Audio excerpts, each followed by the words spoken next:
देखिए question number 5, निम्नलिखित व्यंजकों के गुणनखंड कीजिए। देखिए काफी इंपॉर्टेंट है ये, आप क्लास 9 10th में जाओगे तो उसमें बोर्ड एग्जाम में भी पूछा जाएगा। ठीक है, तो यहाँ देखिए काफी इंपॉर्टेंट है, अभी ही समझ लेना आपको। यहाँ देखिए पी स्क्वायर प्लस 6p अब प्लस 8 दिया हुआ है। तो देखिए एक तरीका यहाँ पर मैं बता रहा हूँ। यहाँ देखिए सबसे पहले क्या करना है, ये जो पहला जो दिया हुआ और उसके बाद लास्ट में जो दिया हुआ मतलब 3 नंबर पर, वो दोनों को गुना करना है। तो 8 गुना क्या हो जाएगा, तो 8p स्क्वायर हो जाएगा। अब इसका हम लोग गुणनखंड करेंगे तो देखिए कितना बार 8 का गुणनखंड अगर करेंगे तो कितना बार में आ जाएगा, दो का टेबल पढ़ेंगे देखिए यहाँ पे, तो कितना बार में लग जाएगा, तो अगर 8 का 2 दूना 4, 2 यहाँ पर 4 आ जाएगा, 2 दूना यहाँ पर देखिए कितना बार में 3, ये फॉर्मेट टूटा 4 और 2 के रूप में हम लोग तोड़ सकते हैं। या पी स्क्वायर को हम लोग करेंगे तो p गुना कितना हो जाएगा, p गुना p। तो मतलब क्या, यहाँ पे देखिए पी स्क्वायर को सेम रखेंगे। अब कोई दो संख्या लिखेंगे, मतलब इसी में से जो इसका भाग मतलब क्या आया, गुना करने के बाद 8p स्क्वायर आना चाहिए और जोड़ने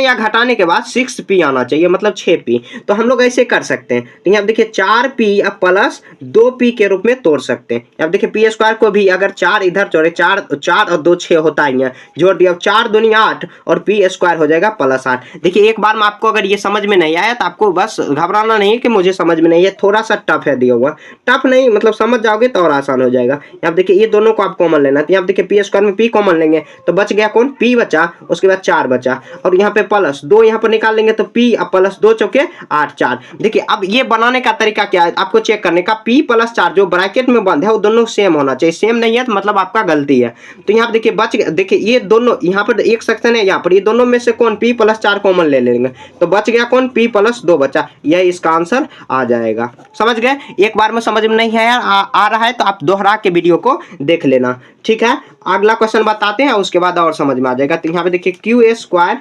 माइनस 10q उसके बाद प्लस 21 दिया हुआ प्लस 21। तो क्यू स्क्वायर 21 को गुना करेंगे तो कितना आ जाएगा, 7 या 21। तो यहाँ पे देखिए 3 7 21, तो यहाँ पे 3 और 10 यहाँ पर माइनस कर देंगे तो आ जाएगा। यहाँ पे देखिए तो हम लोग ऐसे कर सकते हैं, क्यू स्क्वायर माइनस 10 हम लोगों को जोड़ घटा के पूरा कराना है और जोड़ मतलब गुना करा के।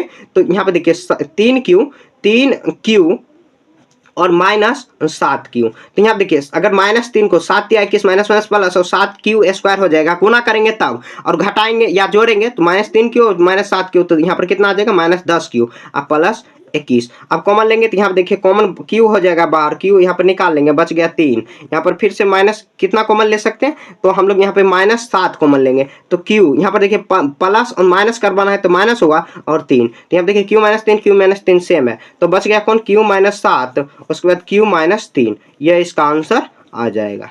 ठीक है, देखिए काफी आसान है, बस समझने में मतलब एक बार आप समझ गए तो आपके लिए बहुत आसान हो जाएगा। ये 10वीं में भी आपको पढ़ना होगा, बहुत ज्यादा इंपॉर्टेंट है। ठीक है, बोर्ड एग्जाम में पूछा जाता है, यहाँ तक बहुत इंपॉर्टेंट है, ये आपको ध्यान से पढ़ना होगा। तो आगे जो पढ़ रहे थे फर्जी का मतलब गुणनखंड था, मतलब छोटे मोटे ऐसे चिल्लर के लिए, और यहाँ पर ये थोड़ा अच्छा सा है।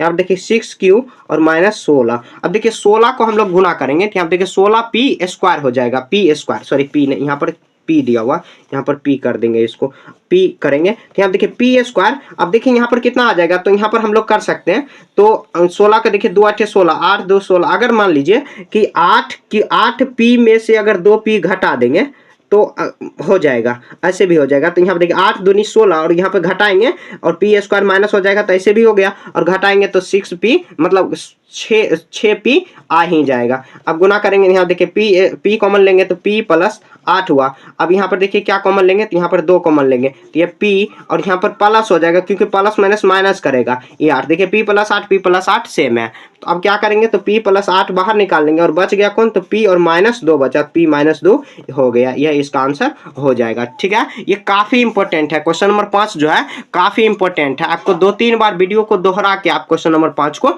आप देखो। ठीक है, अगर एक बार में समझ में नहीं आया तो आपको घबराना नहीं कि एक बार में किसी को भी समझ में नहीं आता है। ठीक है, तो क्वेश्चन नंबर 5 हम लोग देखिए 12.2 पूरा कंप्लीट कर चुके हैं। अब अगले जो चैप्टर है उसमें पढ़ेंगे 12.3। फिर भी कहीं भी आपको समझने में दिक्कत है तो आप कमेंट में पूछ सकते हैं। मिलेंगे नेक्स्ट चैप्टर में, तब तक के लिए जय हिंद जय भारत।